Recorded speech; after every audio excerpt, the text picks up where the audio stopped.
Bienvenue à toutes et à tous dans cette édition. L'actualité est d'abord marquée par cette conférence de la SNCF. La firme a présenté ce mercredi son plan de développement digital, un rendez-vous organisé au Technicentre industriel de l'Ille-et-Lem.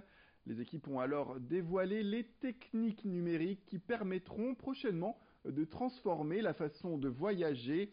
D'ailleurs, les équipes de la SNCF ont décidé de lancer l'assistant personnel de mobilité d'ici les prochaines semaines. C'est un outil qui permettra de combiner les différents modes de transport et de faire des réservations uniques.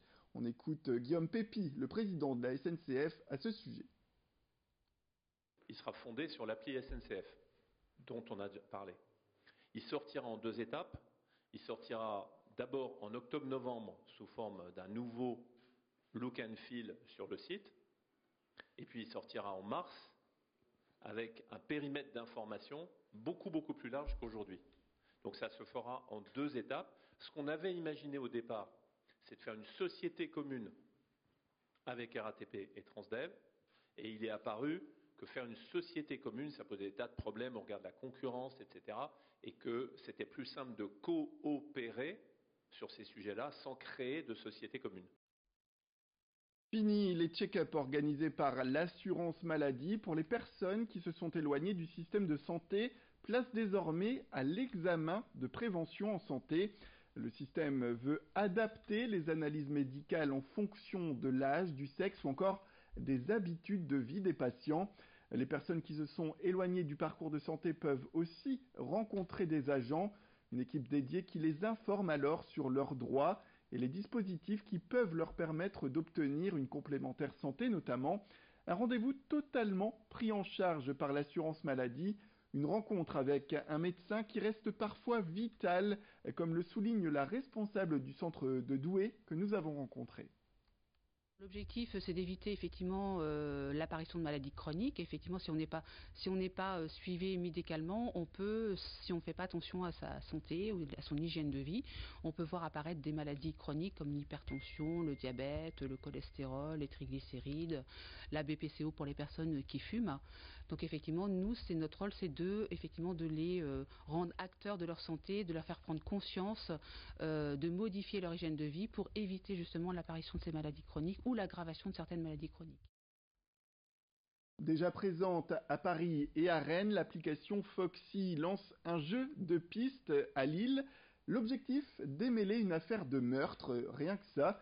L'affaire Descamps démarre sur la place Riour et emmène les enquêteurs en herbe dans le centre-ville et dans le Vieux-Lille également. Sur le parcours, il va falloir alors récolter des indices précieux qui permettront de résoudre cette énigme. C'est une manière qui se veut ludique pour découvrir la ville de Lille. À l'occasion de la braderie d'ailleurs, des lots sont à gagner pour les meilleurs enquêteurs. Nous sommes allés rencontrer celles et ceux qui ont fait le programme Interview. C'est le fait de pouvoir visiter une ville avec un œil nouveau. C'est un peu plus ludique. On n'a pas à suivre un guide forcément. Avec le smartphone, on est vraiment indépendant. On peut jouer à toute heure du jour et de la nuit, en tout cas sur nos parcours. La majorité de nos parcours. Donc il y a ce côté un peu indépendant, ce côté découvrir quelque chose que j'aurais peut-être pas vu avec une visite classique. Et en même temps, c'est un peu plus motivant. Ça donne envie de sortir, quoi. C'est destiné à toute personne qui est un peu curieux et qui a un smartphone en fait avec une connexion internet, un téléphone bien chargé puisqu'il va falloir marcher un peu. Il faut savoir que c'est également possible de jouer en groupe, donc vous pouvez y aller seul avec votre smartphone ou alors jouer en équipe, ce sera peut-être plus facile. Et qui dit braderie, dit chineur, brocanteur, bière et fête, mais surtout les fameuses moules frites pour vous donner envie d'en déguster. Et bien tout de suite, une recette du célèbre cuisinier Pierrot avec ce reportage signé Alexis Tessier. Aujourd'hui, on va vous faire découvrir les moules qu'on fait à la marmite de Pierrot. Et donc je suis toujours à la marmite de Pierrot évidemment, et vous avez mon successeur Fred. Et Fred, c'est un gastronome, et devinez ce qu'il y avait avec les moules, il aime bien de l'ail et du curry.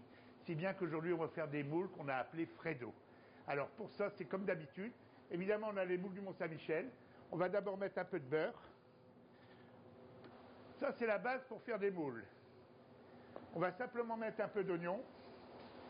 Vous voyez, l'équivalent d'un oignon haché émincé pour 2 personnes. Et on va mettre un peu de vin blanc tout de suite. Ça, c'est la base pour faire des moules. voyez, on met un bon verre de vin blanc, évidemment, on ne regarde à rien, nous.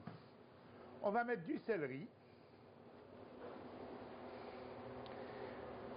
Le petit secret que j'ai pour mes moules, moi j'aime bien mettre du poivre mignonnette, c'est-à-dire du poivre à steak au poivre. Ça va donner ce petit goût qu'on aime bien. Voilà. Et donc, on va laisser infuser tranquillement nos oignons quelques minutes. Fred, lui, va pendant ce temps-là, il va m'éplucher de l'ail. T'épluches l'ail ? Ouais, voilà, mets-toi là. Et regardez bien, là on a la base de notre jus. On va simplement mettre nos moules. Alors, on a des moules du Mont-Saint-Michel. Le secret, il faut bien les laver. Hein, mais vous voyez, elles sont très belles. Nous, évidemment, on fait ça. Et regardez, c'est là que Fred est en train de m'éplucher. On va rajouter 2 petites gousses d'ail, émincées ou hachées, comme vous voulez. Nous, on les émince. Une gousse. Il ne faut pas trop charger en ail. Alors, regardez bien, on va mettre l'ail. On met le citron aussi. En gros, on n'a plus grand-chose qui manque. J'allais le mettre attractivement sans vous le dire. Mais nous, on va mettre une petite cuillère de crème fraîche, comme on dit. Et il va mettre sa petite cuillère à café de curry.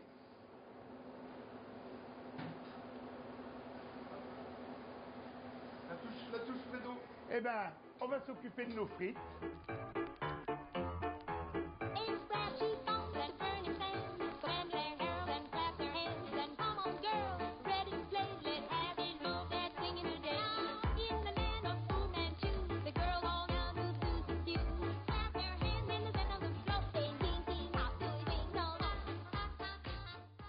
Et voilà, et on a servi avec ça des bonnes frites qui viennent de Bosquet. Notre pomme de terre viennent de Bosquet. Et voilà, nous sommes très fiers. Et servi dans le poêlon en cuivre. Voilà, le poêlon en cuivre, ça n'a pas de prix. Et ça s'appelle la moule Fredo.